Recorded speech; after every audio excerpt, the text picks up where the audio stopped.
Innalhamdalillah nahmaduhu wa nasta'inuhu wa nastaghfiruhu wa na'udzu billahi min syururi anfusina wa min sayyiati a'malina may yahdihillahu fala mudilla lahu wa may yudlil fala hadiya lahu. Asyhadu an la ilaha illallah wa asyhadu anna Muhammadan abduhu wa rasuluh.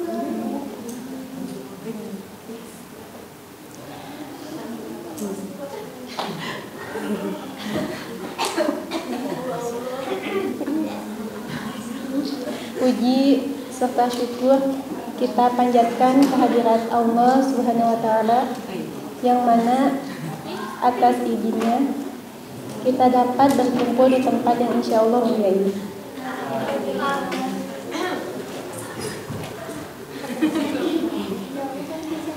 Gimana teman-teman kabarnya?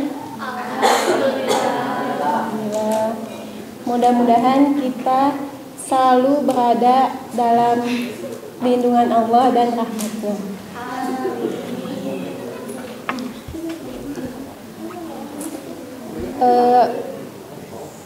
Waktu pas masih zaman-zamannya pegang HP,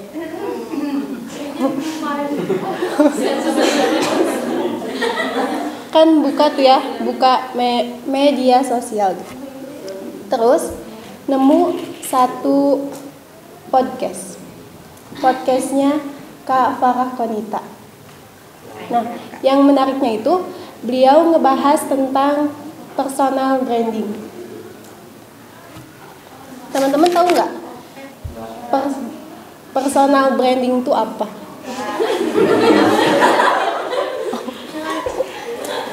Nih ya, sedikit informasi. Jadi personal branding itu kayak semacam bagaimana caranya kita mengenalkan diri kita di hadapan publik gitu. Jadi kita tuh pingin dikenal seperti apa sih gitu di depan publik itu. Dan teman-teman, ternyata penting banget bagi kita untuk memiliki personal branding ini. Karena ketika kita memiliki personal branding dan ketika kita bisa ketika kita memperkenalkan diri ke hadapan publik dengan baik, maka orang pun akan memperlakukan dengan baik. Pun sebaliknya, ketika kita memiliki personal branding yang nggak nentu, yang abstrak atau bahkan nggak jelas gitu, maka orang-orang pun akan memperlakukan kita seperti itu gitu.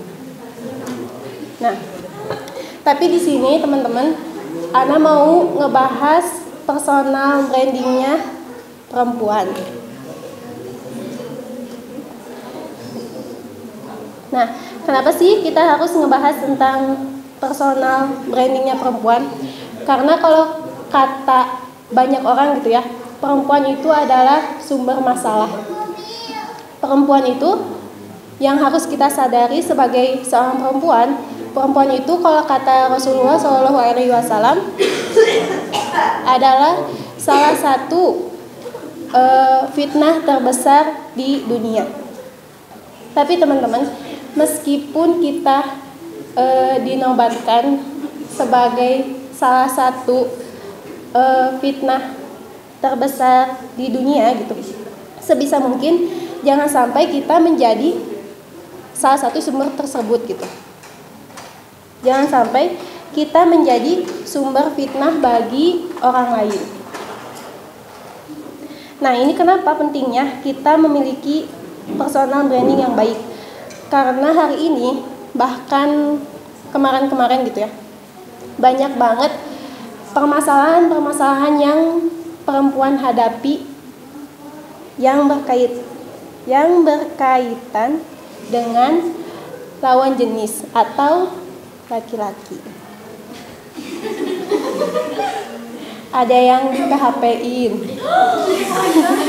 ada yang dibohongin, bahkan ada yang ditinggal nikah. Dan yang paling parahnya nih ya, maaf nih ya, ada yang dilecehkan atau diperlakukan tidak baik. Serem banget kan ya? Nah, gimana sih caranya agar kita bisa menghadapi masalah-masalah ini gitu? Caranya adalah dengan kita mengubah diri kita sendiri gitu. Diri kita sendiri. Karena gini, ketika kita mendapatkan perlakuan yang tidak baik dari lawan jenis ataupun dari siapapun itu, maka yang pertama kali dievaluasi itu adalah diri kita sendiri. Ini bukan berarti orang yang melakukan hal tersebut, katakan saja laki-laki yang melakukan tersebut tidak salah, mereka pun salah. Tapi solusi pertamanya adalah bukan dengan mengubah laki-laki tersebut, karena kita tidak bisa benar-benar merubah seseorang gitu. Satu-satunya orang yang bisa, kita tidak pernah bisa merubah orang lain. Satu-satunya orang yang bisa kita ubah adalah diri kita sendiri. Nah, jadi ikhtiarnya adalah dengan kita merubah diri kita, harapannya adalah perlakuan orang lain ikut berubah gitu. Nah, ngomong-ngomong, konsep kita mengubah diri kita, terus orang lain ikut berubah, Allah janjikan dalam Quran surat Al-Ahzab ayat 59.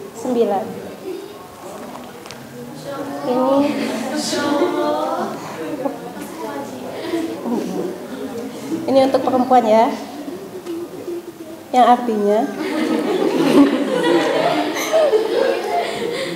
wahai Nabi, katakanlah kepada istri-istrimu, anak-anak perempuanmu, dan istri-istri orang mukmin, hendaklah mereka menutupkan jilbabnya ke seluruh tubuh mereka. Yang demikian itu agar mereka lebih mudah untuk dikenal, sehingga mereka tidak diganggu, dan Allah Maha Pengampun, Maha Penyayang. Jadi poinnya itu adalah tidak diganggu. Ketika kita mengikuti aturan-aturannya Allah yang sudah Allah tetapkan di dalam Al-Quran, maka Allah janjikan kepada kita bahwa kita tidak akan diganggu. Makanya agak aneh gitu sama konsep yang bilang tubuhku otoritasku gitu. Kayak maaf ya,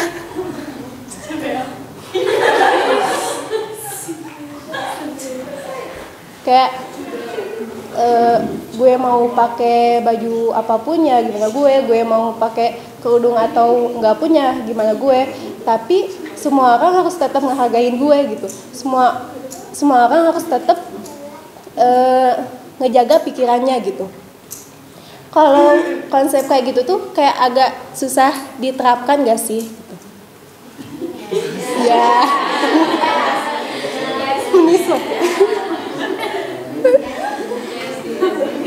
Ya.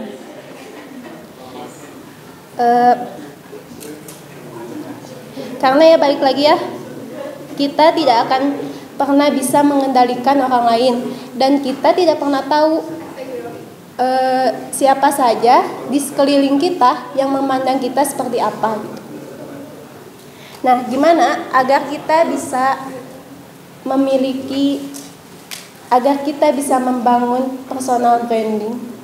Ada 3 poin. Yang pertama adalah akhlak, yang kedua adalah skill, yang ketiga adalah nilai.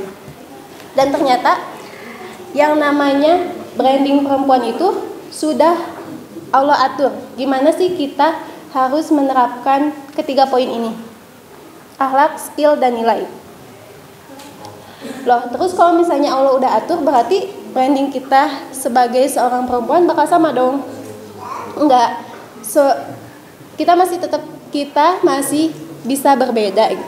Setiap orang punya keunikannya masing-masing, setiap orang bisa berbeda sesuai kepribadiannya masing-masing. Cuman Allah tetapkan 3 poin ini yang harus kita turuti. Yang pertama, kita bahas dulu tentang akhlak. Sebagai seorang muslimah, itu sudah digariskan bahwa kita memiliki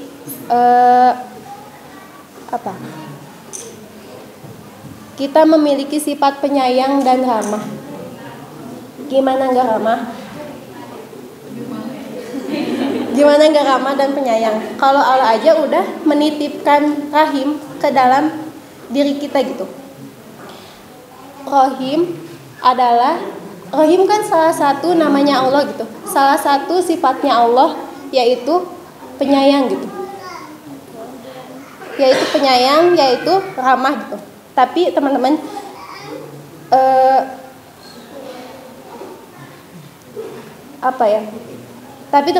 Tapi teman-teman ingat ya,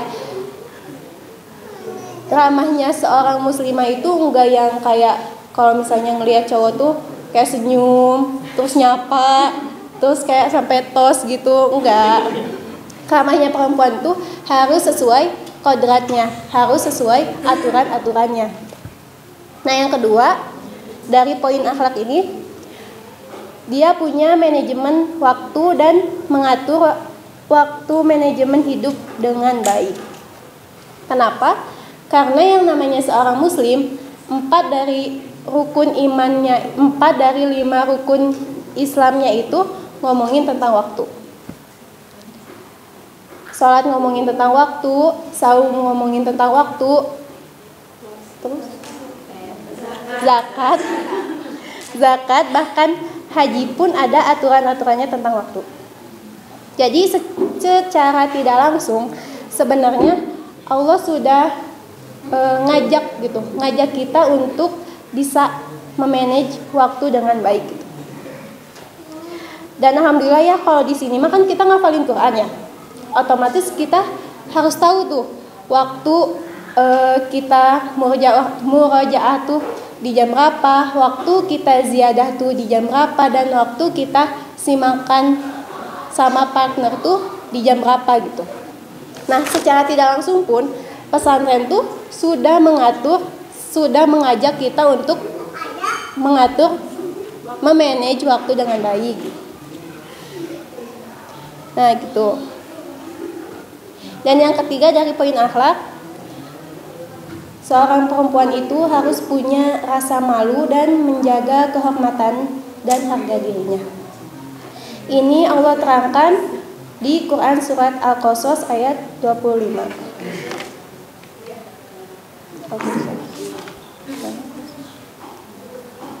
Yang artinya, kemudian datanglah kepada Musa salah seorang dari kedua perempuan itu berjalan dengan malu-malu. Dia berkata, sesungguhnya ayahku mengundangmu untuk memberi balasan sebagai imbalan atas kebaikanmu, memberi minum ternakanmu, dan sebagainya. Nah, teman-teman, yang namanya setiap huruf di dalam Al-Quran itu pasti memiliki makna ya, pasti memiliki maksud kenapa Allah menuliskan seperti itu. Sama halnya dengan surat Al-Qasas ini gitu. Surat Al-Qasas ayat 25 ini. Kenapa sih Allah sampai nge-mention gitu cara jalannya perempuan gitu. Dia berjalan dengan malu-malu.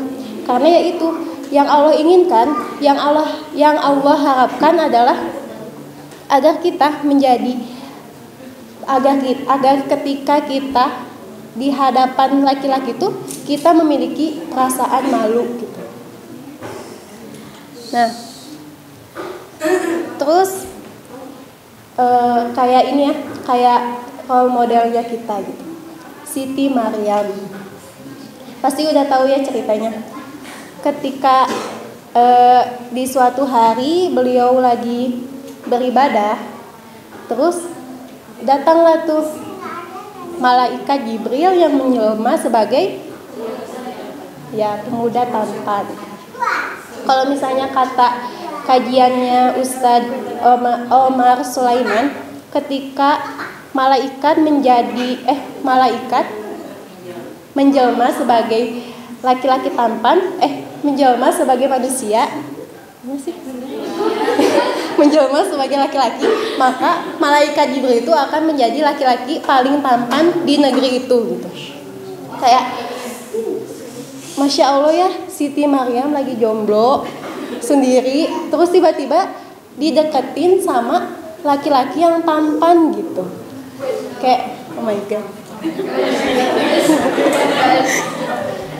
Tapi reaksi Siti Maryam itu enggak kayak kebanyakan cewek-cewek zaman sekarang ya. Pas ngelihat opa-opa tuh kayak langsung ngejerit-jerit sampai nangis gitu. Kayak ketika lihat Kaneki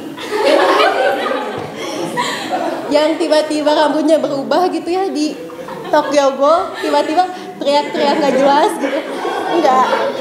Enggak kayak gitu ya. Siti Maryam tuh enggak kayak wanita-wanita seperti itu. Tapi beliau tuh langsung kayak mundur, terus ngejaga jarak itu sambil berkata, ini ya Masya Allah gitu. Ya langsung berdoa kayak gitu ya. Bahkan di beberapa orang mengatakan bahwa Siti Maryam tuh langsung kayak masang kuda-kuda kayak gitu kan, saking menjaganya gitu, saking menjaga kehormatannya dan kesuciannya. Nah itu tadi teman-teman, poin pertama yaitu akhlak. Nah yang kedua, masuk pada pembahasan kedua, skill. Skill ini yang akan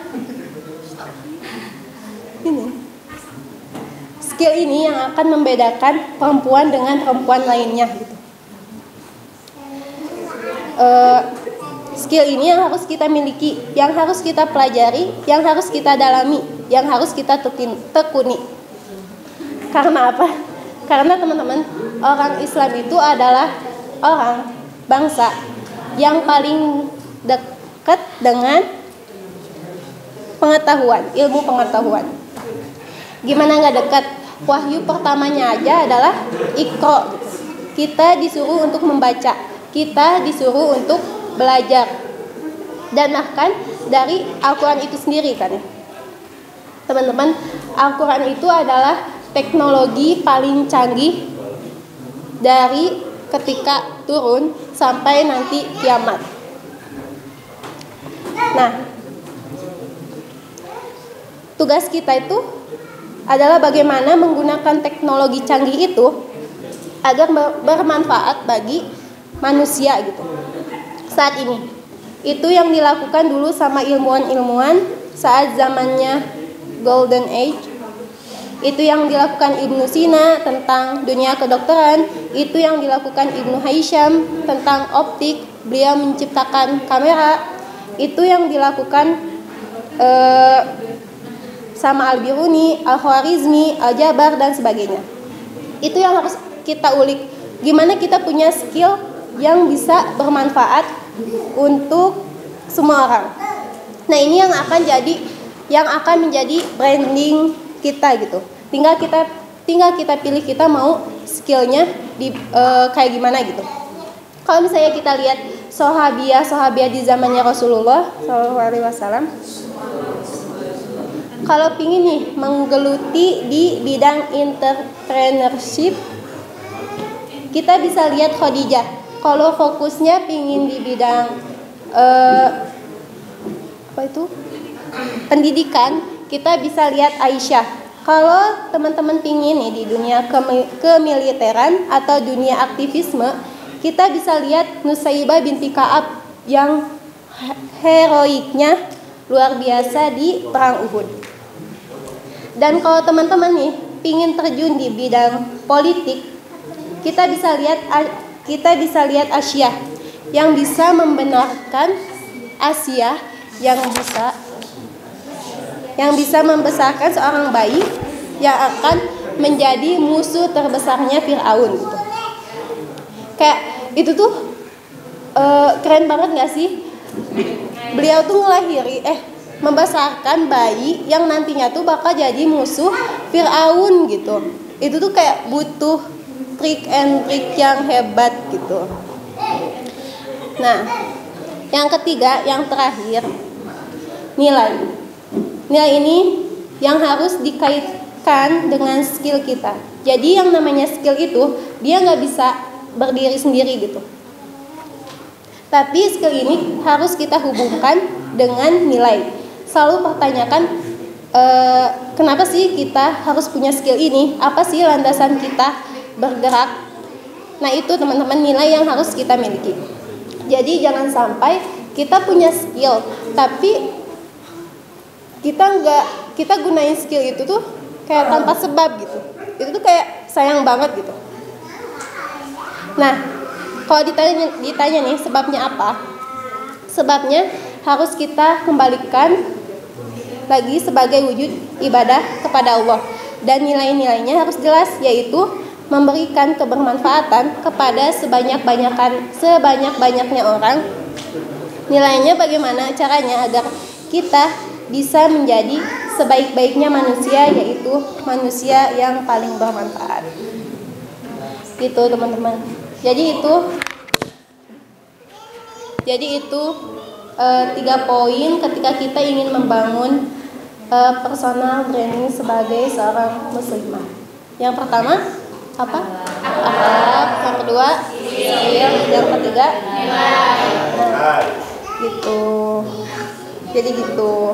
Nah, jadi sebenarnya apa sih tujuannya Allah ngatur kita dengan 3 hal ini gitu?